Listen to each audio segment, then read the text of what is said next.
Bismillahirrahmanirrahim. Dzina la Mulungu wachifundo chambiri wachisoni. Al-Qari'ah. Kugunda kwa phokoso la kiyama. Mal-Qari'ah.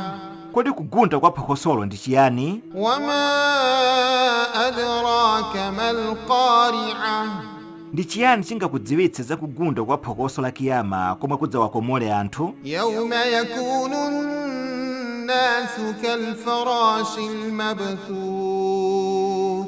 Limenero ndi tsiku limene anthu adzakhala ngati agulugufe obalalika. Wa takunu al-jibalu kal-'ihni al-manfush. Ndipo mapiri adzakhala ngati ubweya wopakidwa penti womazidwa ongouluka uku ndi uku mumlengalenga. Fa amma man thaqulat mawazinuhu.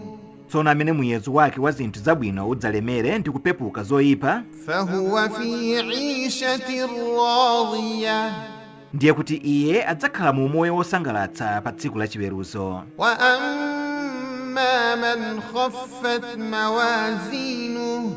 Ndipo yemwe muyezo wake wa zinthu zabwino udzapepuka ndi kulemera zoyipa, Fa ummuhu hawiya. ndiye kuti mbuto yake ndi kuhawiya. Wama adraka ma hiya.